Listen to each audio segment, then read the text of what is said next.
Well, I guess I'm live. It looks a little dark in here, but I think it's just the lighting. I've kind of just got one light on. So just kind of a follow-up. I may not look great because of the lighting, but I feel pretty good. I'll have to admit I am feeling a little bit hungry. That's typically something that I deal a little bit with on the days that I fast, especially in the evenings. Typically, if I'm busy enough during the day, it's not a problem. But here in the last, I don't know, hour or so, perhaps, I've started to feel a little bit hungry. It's 8 o'clock here Central Time, and I've got about 2 hours till the day will be over for me.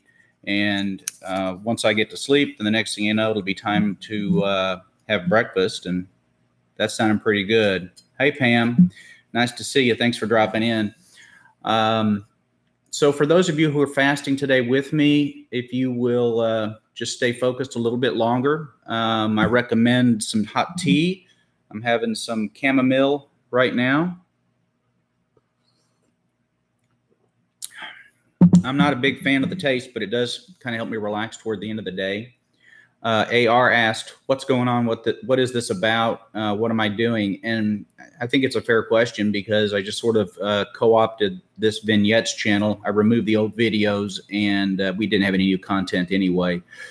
I have not been able to perform my procedures to the extent that I was before, where we were making a lot of videos and having a lot of fun, strictly because my ability to, perform procedures safely after I'm tired, sort of, I'm not going to say it's not safe. I'm not saying I can't do it. I'm just saying I prefer not to be as unsure of the movement of my hands and those kinds of things.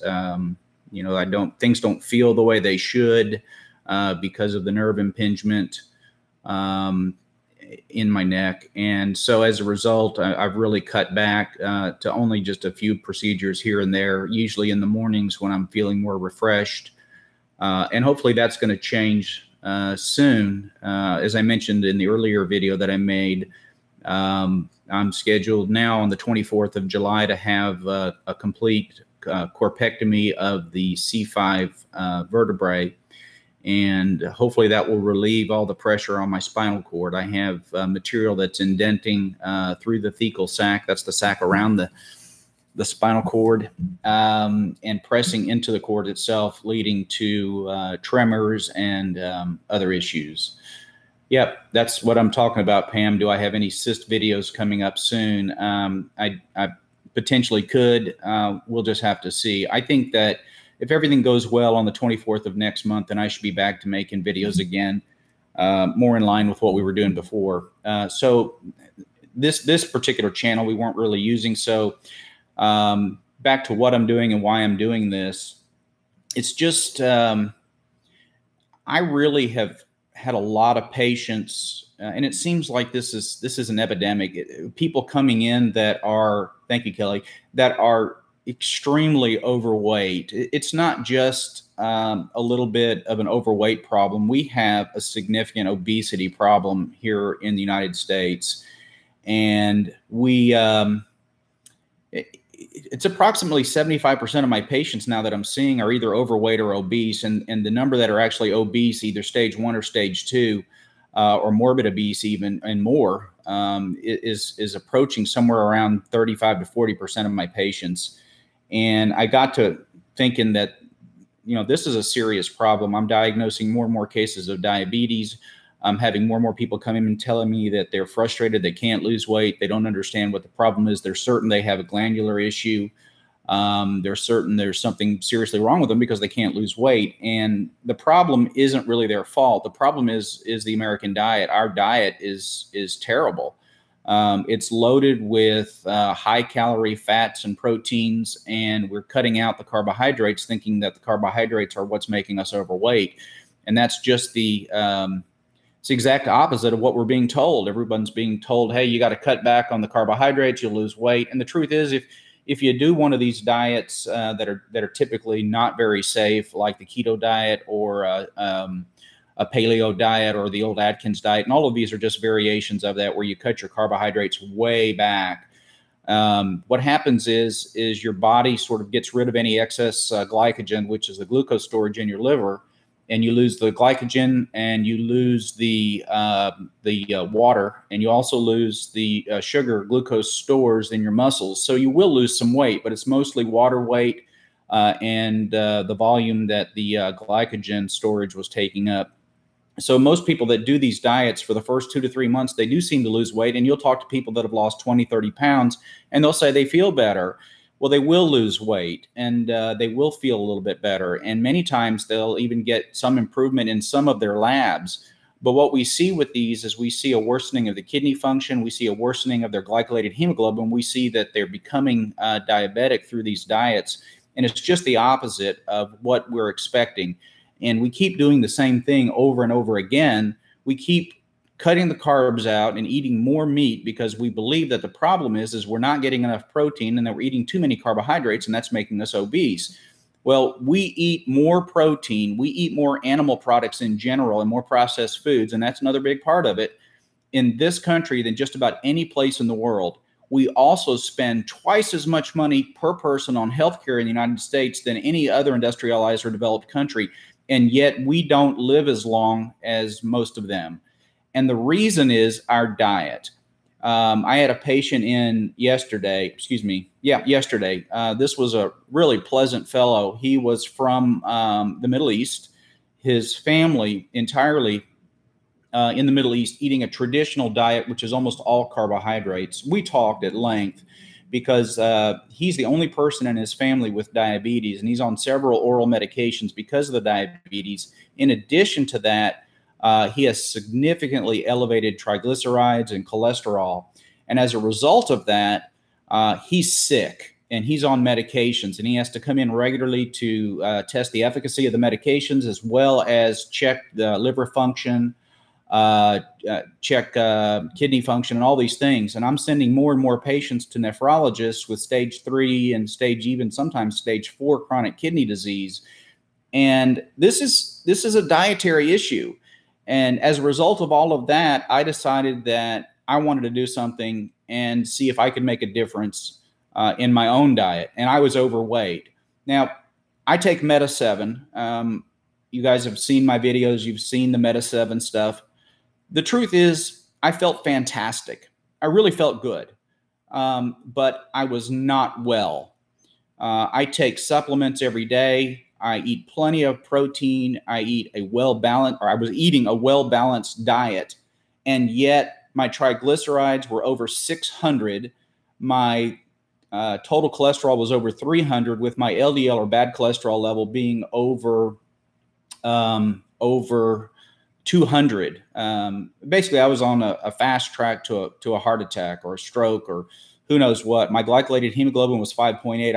I was pre-diabetic, and my kidney function, my GFR was 60, which meant that I was headed into early kidney disease as well. Now, all of these things significant for me because I don't have these problems. These are not problems that run in my family, except for my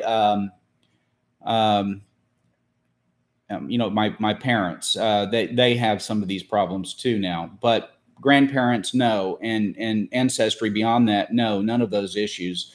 And this patient that I was speaking with today, he had the same issue.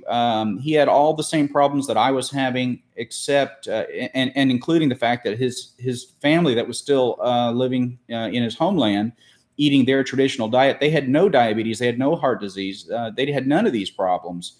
So I decided months ago, back in the middle of February, that I was going to dramatically change my diet, and I was going to try some fasting, and then go on a whole food plant-based diet. Now, I did a lot of reading. I watched a lot of documentaries, and some of them are very good, and some of them are not so good. But most of them lead to talking about how much we're eating, and we seem to have an addiction to cheap calories here in my country and in my city and my patients. And me, and I was addicted to cheap calories, cheeseburgers, chicken sandwiches. I was having meat or meat products or animal products of some kind, basically with every meal. Breakfast with eggs and sometimes sausage, and lunch was always some kind of animal product. with, it could be seafood, it could be fried catfish, it could be, Cajun food, it could be barbecue. We have pharmaceutical reps who bring us lunch just about on a daily basis.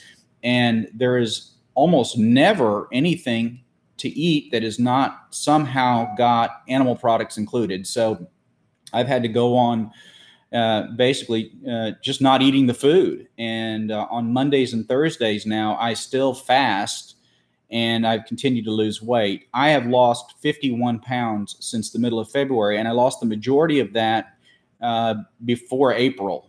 So the weight came off really fast, and I feel fantastic. I really do. I really feel very good. And I rechecked my labs 6 weeks after I did the 7-day fast and after I started the whole food plant-based diet. And my cholesterol dropped from over 300. In fact, it was 333, and it dropped down to 154. With my LDL, bad cholesterol, dropped down to 91, and it was over 200, and unmeasurable, but over 200. My A1C, my glycolated hemoglobin, dropped from 5.8 to 5.4. So eating all carbs, eating an entirely plant-based diet, it's completely counterintuitive, but my body's ability to handle sugar and handle carbohydrates, complex carbohydrates, because that's what we get in plants, actually improved. And even though I was eating a lot more of those things. Now, about 70% of my diet is cruciferous vegetables. I eat lots of spinach and greens of all kinds. You think about it, I've eaten it. I like to go shopping. Now I hit the fruits and vegetables in the produce section first. I'm there 3 times a week at my local Kroger. They know me now. I always come through with a basket full of good stuff, and I like to cook it fresh, and I like to eat it. So my glycolated hemoglobin had improved. I was no longer pre-diabetic. My kidney function had increased from glomerular GFR, glomerular filtration rate of 60 back up to close to 80, which is far more in line with my age. And my the rest of my labs look fantastic. So for the first time, I got a set of labs where everything was normal. Everything was in the normal range, and I was no longer taking or needing to take medications to help control my lipids. So fast forward to about a month ago, I rechecked those labs. My kidney function had gone up to a GFR of over 100, which is the kidney function of a person probably 15 years younger than me. My A1C, the test that kind of tells you how you are from the diabetes standpoint, had dropped down to 5.1. So continued to see an improvement in everything. Lipids were still very good. All my labs were fantastic. So in fact, I'm planning on rechecking labs again tomorrow to continue to verify that all of those things are doing what they're supposed to be doing. Along the way, though, I've invited a number of patients to join the quest with me in getting healthy, and by learning to control our addiction to cheap calories and learning to eat without putting cholesterol and triglycerides, or cholesterol for sure, into our body. Our body doesn't need cholesterol. We make all the cholesterol. We manufacture all that we need. It's not necessary to eat animal products. Also found out that a lot of the products that go into the air that contribute to global warming, such as methane, CO2, et cetera, more than half of that comes from animal husbandry. It comes from the raising of animals and animal products for us to consume. So here we are worrying about global warming and its effects, and yet we're focused on the transportation industry or other creators of those kinds of gases, when the majority, over 51%, is coming from the fact that we are engorging ourselves on animal products. And that's everything from milk to butter to cheese to sour cream to, beef, pork chops, chicken nuggets, whatever you want. I mean, all of it, even eggs. And so I thought that I could make a difference. I don't know if you all know this, but it takes 1,800 gallons of water to produce 1 pound of beef. Now, if you think about it, folks in California are working on having to shower on different days that they might water their yard. They're having to turn the water off while they're brushing their teeth to save 3 gallons of water, when if they simply would avoid a cheeseburger once a week, they would save over 200 gallons, in fact, almost 400 gallons of water. Now, I'm not a militant here. I'm not telling people that they have to do this. What I am saying is that we're consuming way too much of these products, and I was guilty of it too. And I wanted to show people that they could do it too. And plus, when you lose that much weight and you haven't seen a patient in 4 or 5 months and they come in and they say, wow, what happened to you? Then you have to start telling the story over and over again. So now what I'm doing is I'm saying, hey, come join us, come watch the videos. I'll help you do this. If you want to do it, if you want to get healthier, the secret is simply eat more fruits and vegetables. Some people want to do it all the way. They want to go completely vegan or completely whole food plant-based. Some people don't. Some people want to be a 90%er. They still want to have occasional meat, and that's fine. If a person comes from, let's say, Okinawa, Japan, where they are eating a traditional Japanese diet, which is mostly rice, they will occasionally have, maybe once a week, they'll split a small piece of fish amongst a family of 5 or 6. And it's more of a condiment than it is the main meal itself. These people, they don't have problems with cancer. They don't have diabetes, and they don't have heart disease. They don't have the problems that are absolutely plaguing us here in the United States. They also don't spend as much money on healthcare because they're not as sick. So it certainly makes sense. People complain that there are problems with our healthcare system. I'm not saying there aren't problems with our healthcare system, because there are some problems. There are problems with access. I mean, I know there is. We all know there is. And the attempts that we've made have been futile. It just hasn't fixed the problem. But at the same time, as Americans, if all of America adopted a whole food plant-based diet, probably 60 to 70% of my patients wouldn't need to be patients anymore. They wouldn't have to be on all of these medications. They simply would not. Now, me saying this doesn't help my pocketbook a bit, because getting people healthy means that they don't have to be on the medications to bring them, where they need to come in and to have the routine visits, where a lot of times I'm just going in, I'm talking to them, I'm asking how they're doing, how they're feeling. Are they having any chest pain, shortness of breath? Are they taking their medications? How do they feel on their medications? Looking for side effects, problems. Then we're measuring labs. We're looking at lipids, and we're looking to make sure that we're doing enough to help prevent stroke, heart attack, blood clots, all of these things that we deal with. But at the same time, I'm fighting industry. I'm fighting the milk producers. I'm fighting the dairy producers. I'm fighting the Egg Foundation, the beef group, all of these people that are saying you need more protein, you need more protein. In fact, here in Texas, the Texas Medical Association is actually in cahoots with the beef producers, and they're sending reps around to primary care offices and asking them to put posters up saying, beef, you need protein. Now, I've never had a case of protein deficiency come into my clinic. It just doesn't happen in this country. We don't have a protein deficiency. We don't have a problem getting enough protein. What we have a problem with is eating way too much of these cheap, fast calories. In order for a patient to feel full, to eat a meal and feel like they've eaten probably 2.5 to 3 times the number of calories that they needed to consume for health. In other words, the calories are so concentrated in our diet that we're overeating without knowing it. We're just eating. We think we're doing fine. We're putting the fries over, but we're having the cheeseburger. We're making these little changes. We're not going to have that piece of cake, but we are going to have extra half of pork chop or something like that. Plus, we're having meat all day long. We're having meat in every meal. It's not a meal if there's not meat of some kind. So what I'm doing is I'm just demonstrating that it's not necessary. You can be healthy. And you don't have to take drugs. Now, I was on 2 blood pressure medicines, and I was on a cholesterol medication, and I'm off all of those now. I'm not having to take those medications anymore. My waistline was a 38. I had truncal obesity. And the real motivation was my darling wife looked at me one morning, and she said, you look like you're carrying triplets. My belly had gotten so big. I had so much visceral fat. I had so much fat around the abdomen that it looked like I could be pregnant. And so I did something about it. And intermittent fasting, whole food, plant-based eating is a good way to get healthy, and it's very inexpensive. It's a lot more inexpensive than doctor's visits and medications, blood tests, and then eventually getting sick.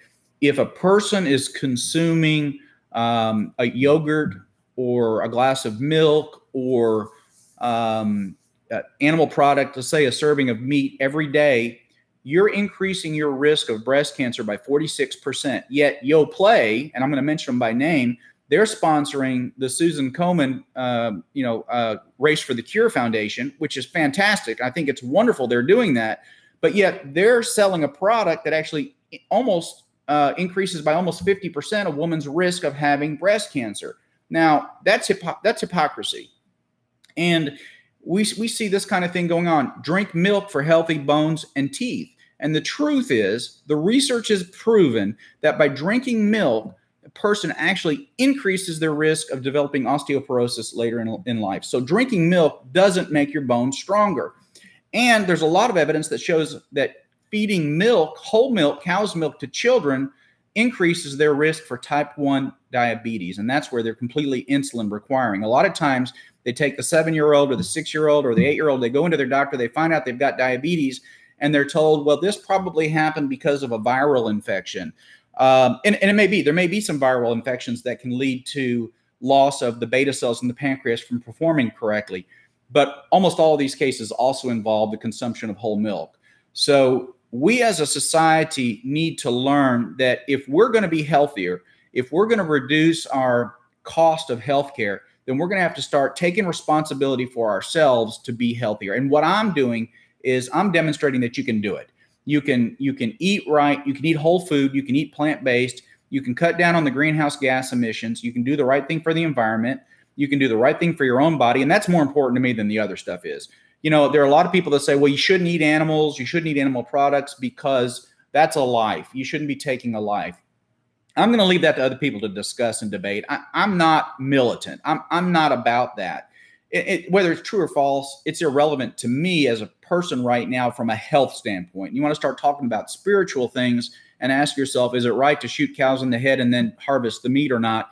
We can discuss that another time. Personally, I don't have a problem with it from that standpoint.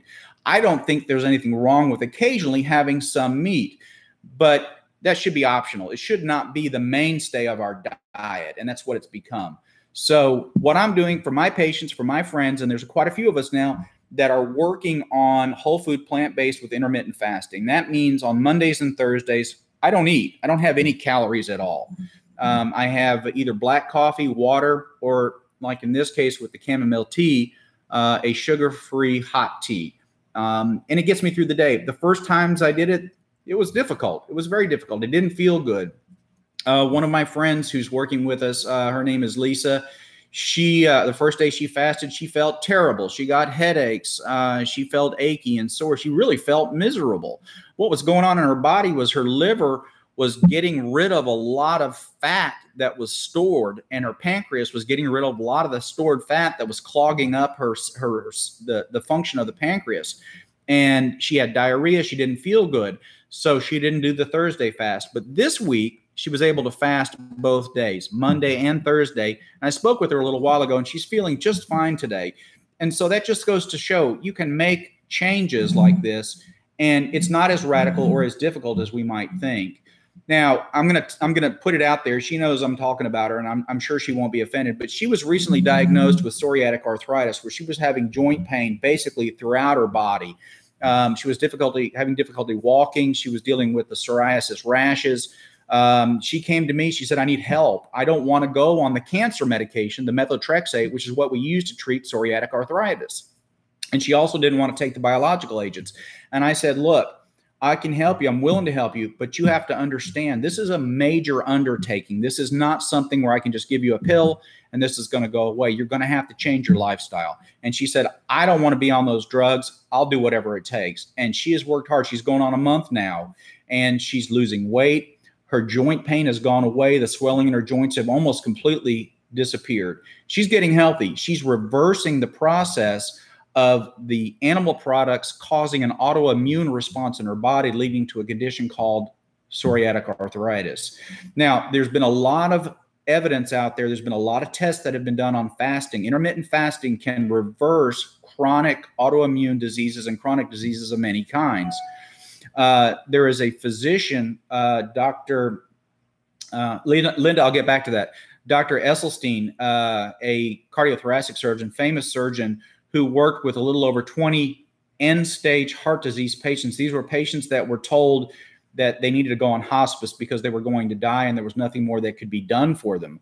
And by working with them, putting them on a low-dose statin and converting them completely to a plant-based whole food diet, all of these people are still alive even 20 to 30 years later.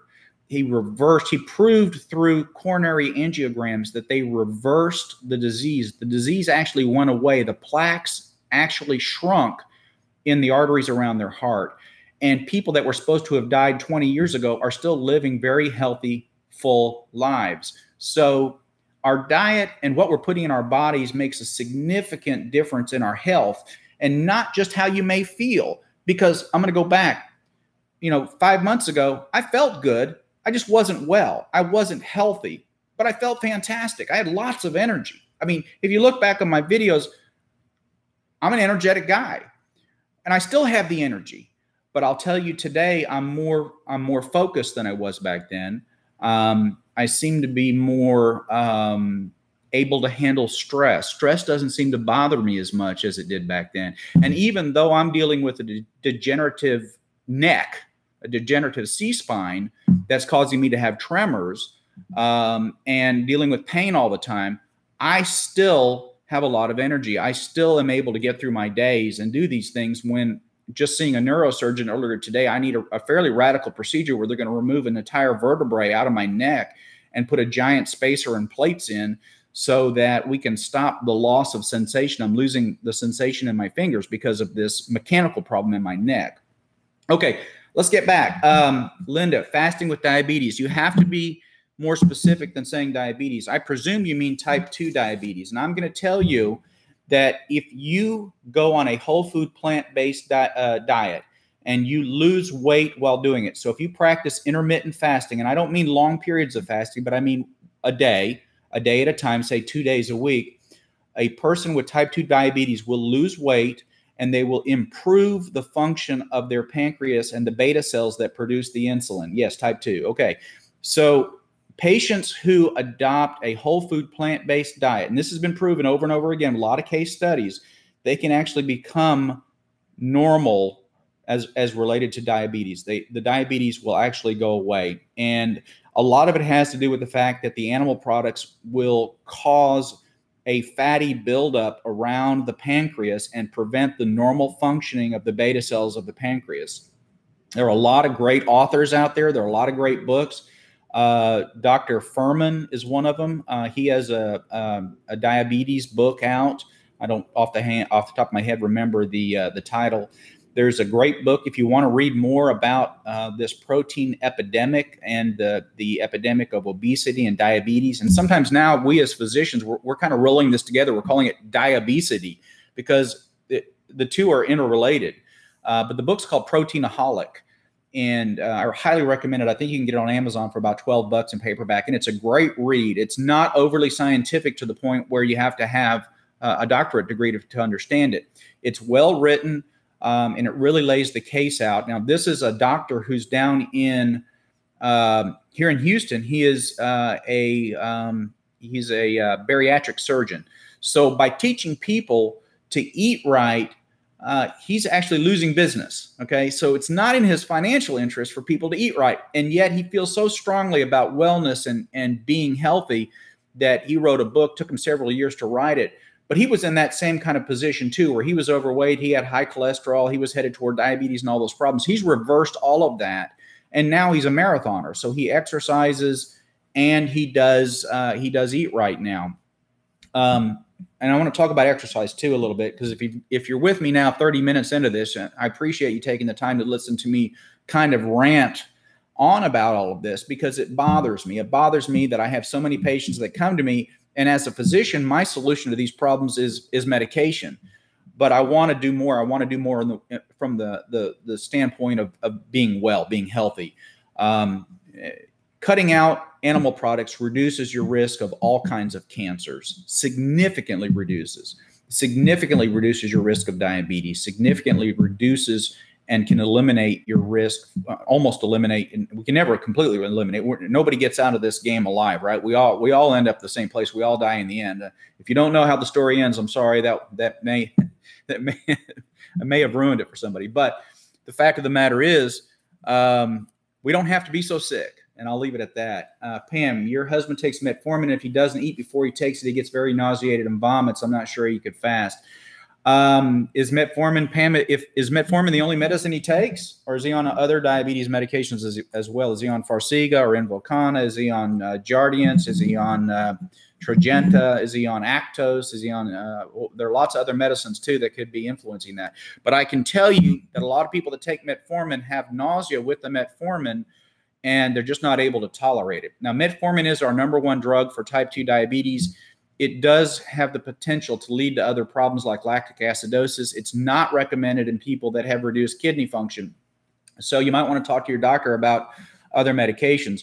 But if metformin is the only medicine that he's taking, there's a good chance that if he were to adopt a whole food, plant-based diet, there's a very good chance he might be able, through nutrition, to come off of that medication. Okay, so you're saying he's on another pill and an injectable, but the metformin is the one that makes him sick. I would suggest you just talk to his doctor and find out if it's possible for him to come off the metformin. Yes, metformin is our #1 drug for type 2 diabetes, but in a situation where he's taking it and it's causing continued nausea and he doesn't feel good, we have other medications now, and we can replace the metformin. I have a lot of patients that once they hit age 65, if they're still taking metformin, I try to get them off the metformin and on other drugs. Metformin is really not recommended in patients over 65 because, again, we start seeing other issues, problems with metformin. And I have other patients that are only on metformin. They're over 65 and they do fantastic on it, and I've not taken them off of it. So it is a patient-by-patient kind of thing. It is a clinical decision. But I really try to make the attempt to take those patients off of metformin if possible. Anybody have any questions? I'm here for you right now. I want to answer your questions. I want to talk to you. I want you to know that there's another way. There's a better way to be healthy. And a lot of us have been, for me, and some of you maybe are in this situation. Fasting with diabetes won't your sugar drop. Your sugar will come down to a normal level. A person who has type 2 diabetes but is insulin requiring may not be able to cure the diabetes. They may still need some diabetes medications, because what happens after many, many years of diabetes, and many of the medications that we used years ago called sulfonylureas, these were medications that caused the pancreas to go into overdrive, to really work harder to produce more insulin. And as a result, the pancreas cells simply died. They simply were burned out. They weren't able to continue to produce enough insulin. So in type 2 diabetics that are requiring some insulin, although we may be able to improve them quite a bit, there's a chance they may still need some medication, even insulin. In almost every case, we can reduce the amount of medications they need, but in some cases, we're not able to get them off it completely. For diabetics, and I can tell you this, for a type 2 diabetic who is only on oral hypoglycemic agents, oral medications, pills, almost in every one of those cases, if they'll make significant changes to their diet and go whole food, plant-based with intermittent fasting, we can cure the diabetes. The diabetes will go away completely. We're seeing people that have A1Cs over 8, in 9, even 10, that dramatically change their diet, adopt a whole food, plant-based diet, and do intermittent fasting. And we're able to get their A1Cs down to 5.2, 5.1, back to normal without medications. Linda, fasting off all foods. What do I mean by that? And that's a great question, because I get people that come in and they, and nothing against, I'm not here to bash anybody's religion, but I had a Muslim person come in the other day and told me she didn't feel good and she'd been fasting for Ramadan. And I said, okay, well, what do you mean by fasting? Because everybody's definition of fasting is different. She goes, well, it's our traditional religious fasting. I said, my understanding is with Ramadan, with fasting, you eat at night, but you don't eat it during the day. She says, that's right. We fast all day long. I said, well, in my religion, in my life, I don't eat all night, but I eat during the day. Am I fasting? And she said, well, no. I said, why? Because I'm sleeping. And so again, not to bash somebody's religion and faith. And yes, there is a benefit to cutting food down, but a person who fasts, they don't eat any calories, in my opinion, for what fasting is. You don't eat all day, okay? You go more than 24 hours without eating. And that doesn't mean you stay up and eat at midnight, go to bed, and then during the day, the next day you stay up till 11:30 or midnight again, and then you eat. That's not really fasting, okay? Fasting means you eat your dinner at 8 o'clock or you have a snack late in the evening, maybe at 10 o'clock you eat some cashews or some pistachios, and you go to bed, you wake up the next day, you drink water, again, no calories. Black coffee, if it has 1 or 2 calories, that's not going to upset the fast. Chamomile tea, other teas. I have a lot of hot teas that I really enjoy. I'll have those, and that's what I've had today. Now, do I look like I'm tired to you guys? Do I look like I'm worn out? Do I look like I'm dying here? Because I'm not. I feel just fine. Now, I do feel a little bit of hunger this evening, and that's my biggest issue. Is I have to make sure that when the evening time comes around on days that I'm fasting, that I stay occupied, that I make sure that I don't end up in the kitchen staring at the refrigerator. Boredom is the enemy. Boredom will lead me to feel hungry. If I stay busy, I don't get hungry, okay? And so here I am talking to you guys and having a good time doing it, and I'm not feeling hungry, and I feel just fine. And I'll go to bed at 10 o'clock tonight, and I'll be up tomorrow bright and early. In fact, I'll stay fasting in the morning because I want to have blood drawn. And then I'll eat something probably around 10 o'clock in the morning, and that'll be the end of my fast. So do I use any type of sweetener? If so, what? I do like Splenda. It's a 0-calorie sweetener, and I will add some Splenda, but you can make your own decision about that. Some people use stevia. I think that's a good choice. I like stevia too. It's just for some reason I don't have any available to me, and I seem to be able to find Splenda. So when I'm at work, I'll have that. I try to stay away from aspartame because if I drink too many products that have aspartame, it gives me a backache. It's just me, maybe. I don't know. Pam, thanks. I do have a lot of energy. Thank you very much for noticing. Yes, feel good. Stevia is great, Linda. I like it. I think it's a good choice. So I'm going to invite all of you who want to be healthier to read that book, Proteinaholic. If you really want more science, not to say there's not a lot of science in Proteinaholic, you can read a book called The China Study by Dr. Campbell and and forgive me, I think it's Dr. Fung, but I'm not sure. That may be wrong. Dr. Long, perhaps. There was a Chinese doctor that was involved in this study. It had over 65,000, I believe that's right, subjects in China with very similar genetic codes.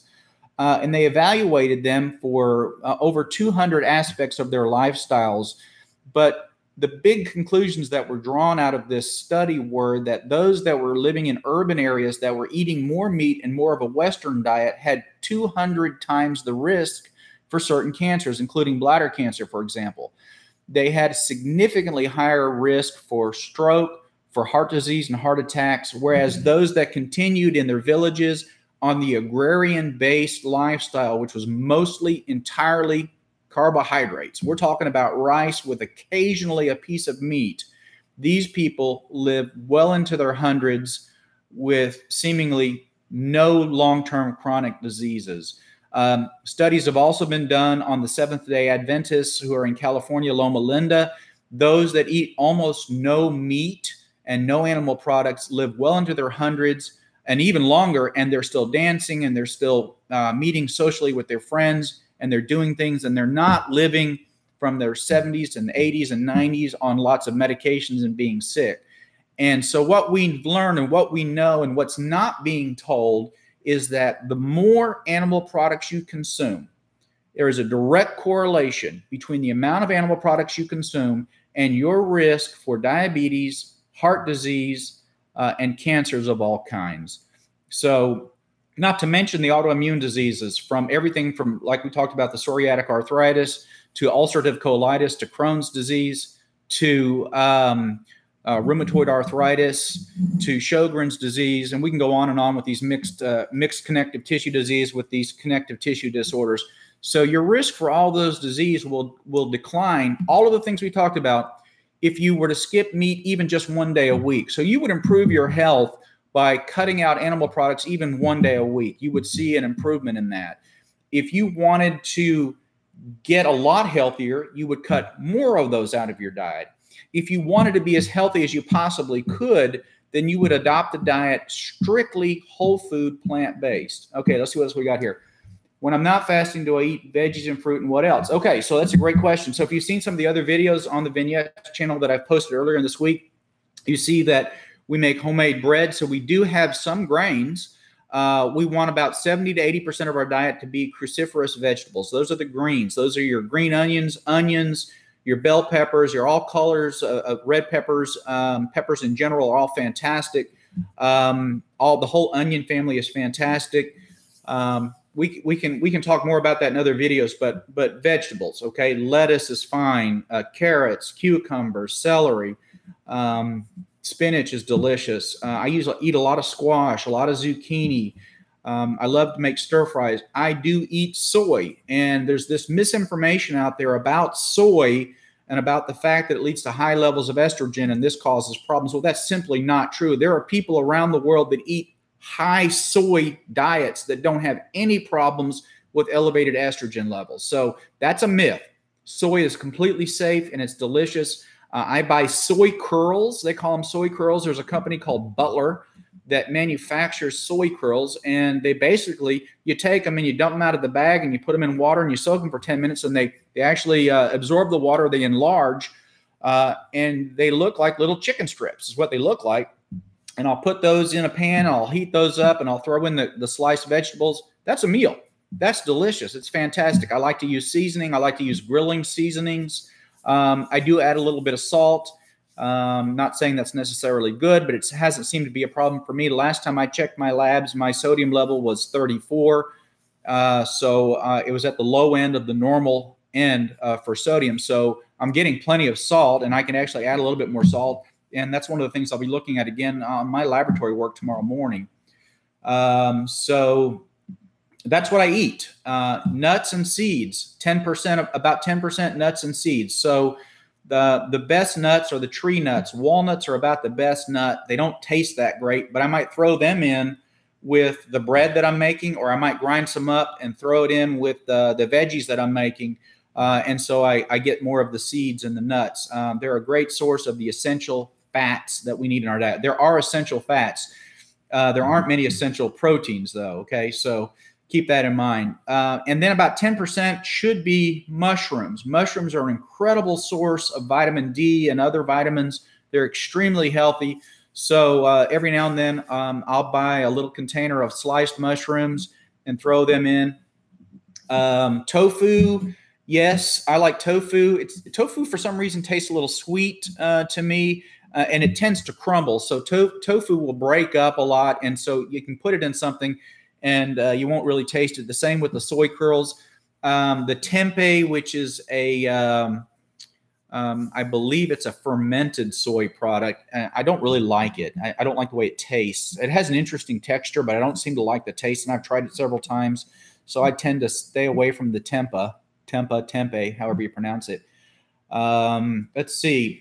Let's see, Deborah, how would fasting help with those of us with narcolepsy? I take 30 milligrams of Ritalin to control the sleepiness. I do not know that the fasting would worsen your narcolepsy at all. I do not know either if it would help it. I just simply don't know. I don't have that information. If I come across that information, I'll be happy to let everyone know.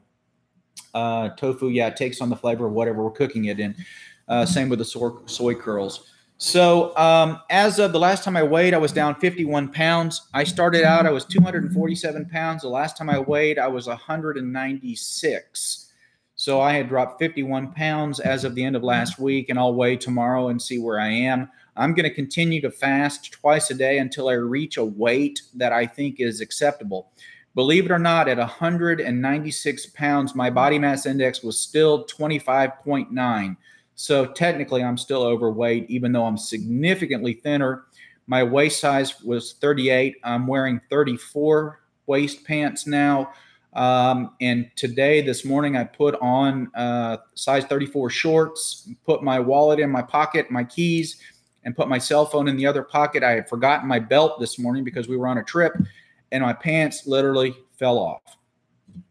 So had to be careful. take the phone out of the pants. But I'll be probably at a size 32 soon. My ideal weight, according to the charts, and for me to be in the mid, say, between 20 and 25 body mass index is probably going to be somewhere around 185 pounds. Thanks for the laugh. I know it was pretty funny. My wife, the DW, was certain that I was wearing size 36, so she checked them, 34s. So she thinks I've lost enough weight. She doesn't want me to lose anymore. And I keep mentioning the fact that my BMI, my body mass index, is still in the overweight category. So here's what's normal. A body mass index between 16.5 and up to, but not including 25, is considered normal. Now, in the 1960s, in the United States of America, the average weight of a man was 165 pounds. Now, that may be hard to believe, but it's true. And if you watch old movies and old television programs from the 50s and even the 60s, you'll see, if you see crowds of people, you see they look extremely thin. And that's because we're accustomed to seeing what we look like now, which is overweight and obese. So a BMI of 25 to 30 is considered overweight. From 30 to 35, considered stage 1 obese. From 35 to 40 is considered stage 2 obese. And then over 40 is considered morbid obesity, and over 50 is considered super obese. Now, my patients that are morbidly obese, they're a BMI of 40 or over, get an automatic referral to see a bariatric surgeon. I automatically will refer them. And then I give them the option of changing their diet dramatically, doing intermittent fasting, and working on a whole food plant-based diet, and losing weight. And I've had a few take me up on it, and a few will be watching this tonight. I've had a few go ahead and have the gastric sleeve, and the gastric sleeve is a tremendous tool for weight loss. The most effective treatment of type 2 diabetes is the gastric sleeve operation, and that is a medical fact. It is the most effective treatment, and it is the only medical treatment that's been shown to cure it. So eating a whole food plant-based diet is not considered a medical treatment. So we can't count that.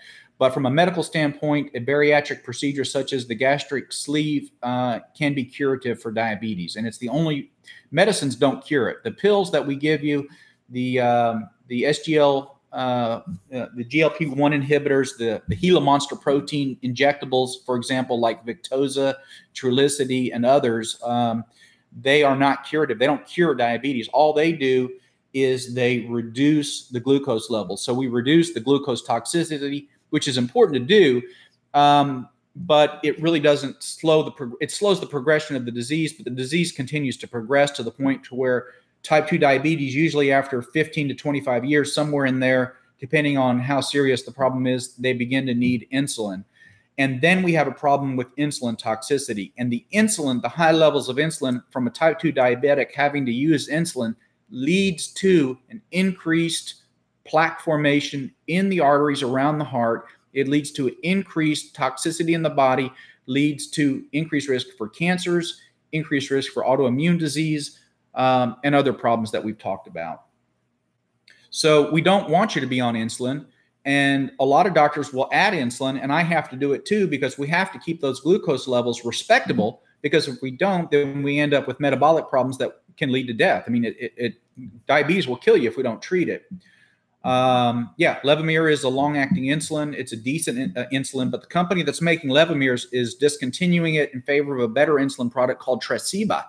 And Tresiba has a 42-hour half-life, so it's not critical the time of day that it's taken. It can also be better tolerated on a once-daily dosing. Levemir, to be effective, usually has to be dosed twice a day. I see we're losing people. We're down to 7, so we're getting boring.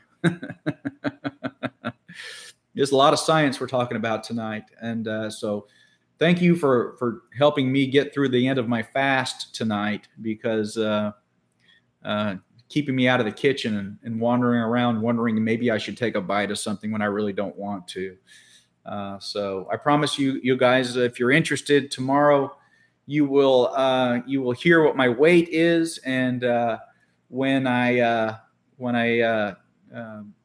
eat, I'll tell you what I'm eating. I'm trying as often as possible to make a video and share what I'm doing, what I'm eating, what I'm drinking, what I'm doing, and how I'm staying healthier.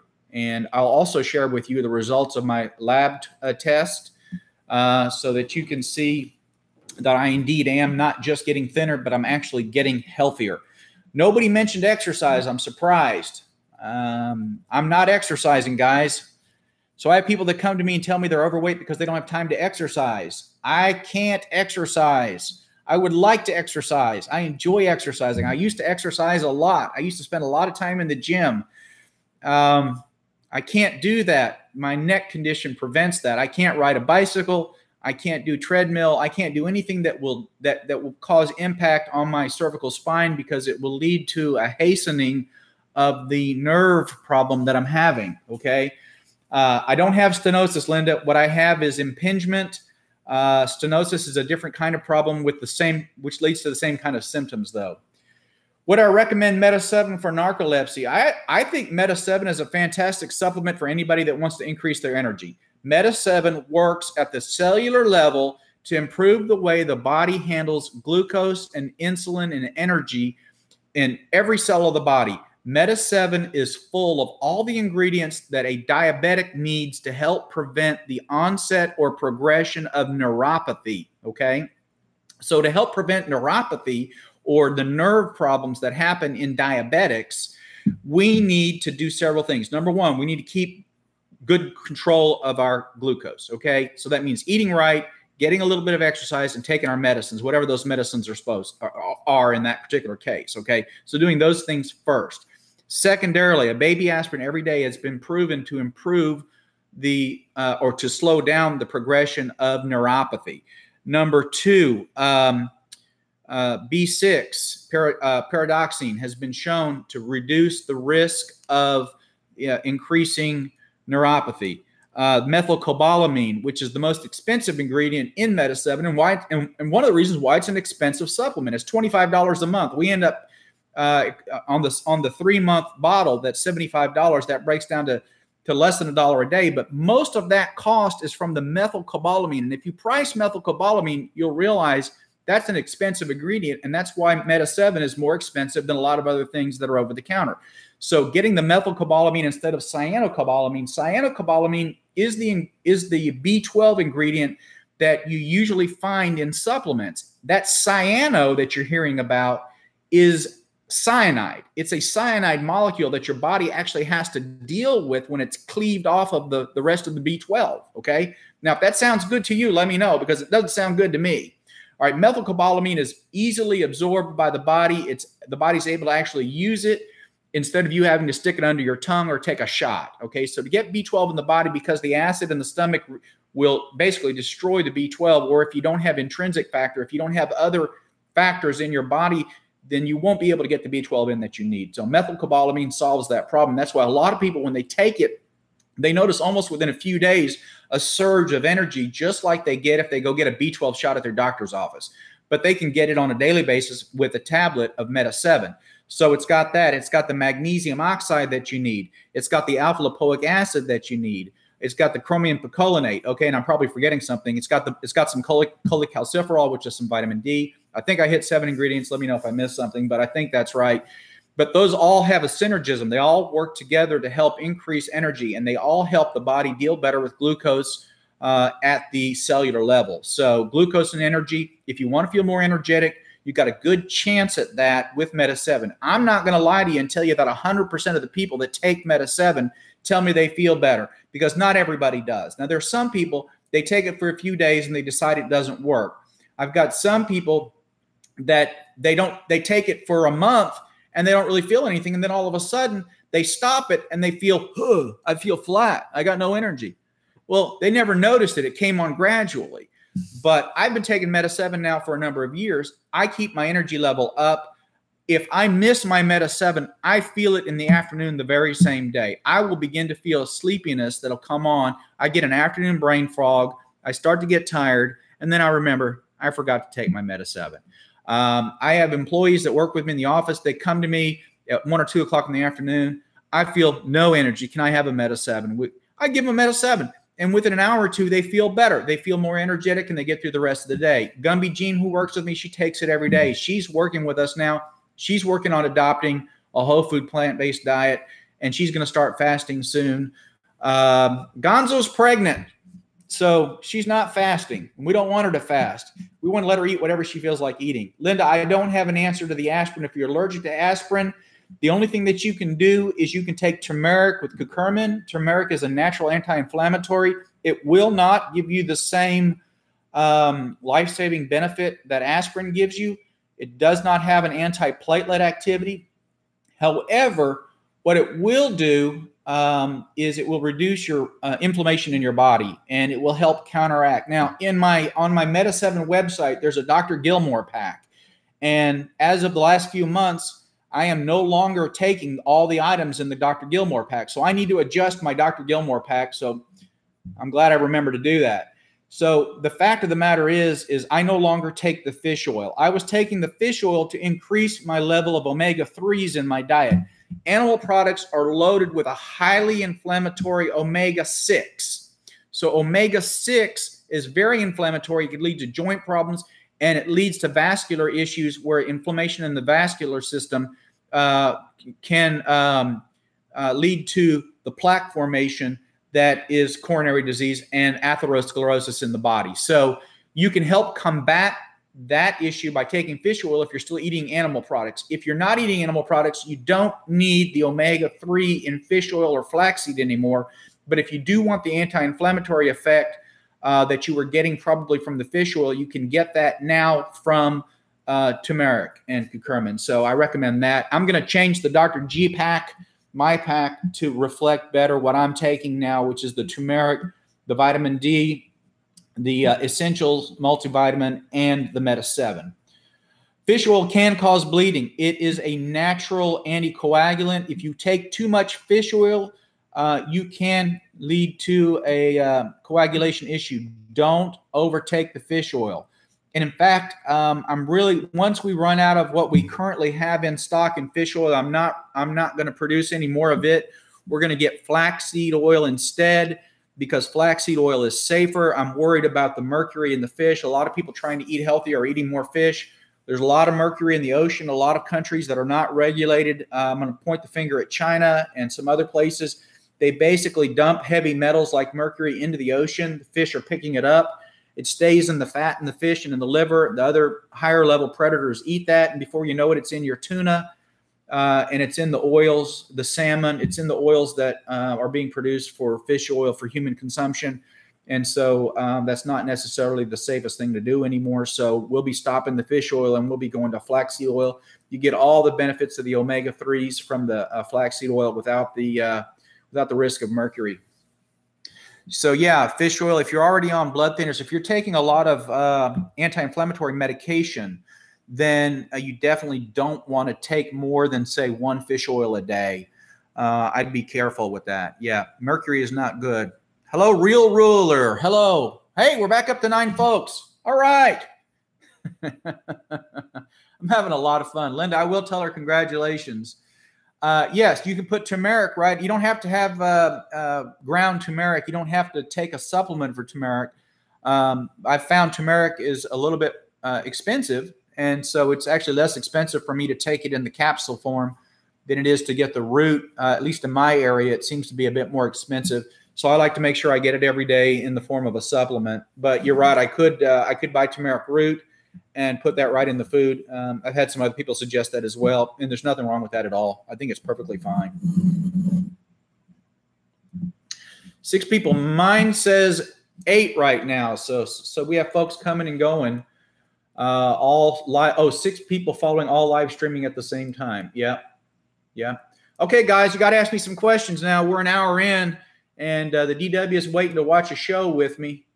Does taking flaxseed oil have any gastric issues? None that I'm aware of, Pam. I think that if you just take 1,000 milligrams or so of flaxseed oil once or twice a day, you'll get an anti-inflammatory and a cardiovascular benefit, and you should not develop any bleeding problems with that. If you're worried about that, after you've done that for a period of time, you can go to your doctor. You can actually order a test called a bleeding time, and they can test your coagulation time. They can do a PT-INR and a PTT, a prothrombin time, and we can find out whether you're over anticoagulated or not. I've not had anybody come in that was on fish oil on the recommended doses or flaxseed oil and also taking anti-inflammatory NSAIDs, non-steroidal anti-inflammatory drugs, have bleeding issues. I haven't had that. Is there one brand better than another?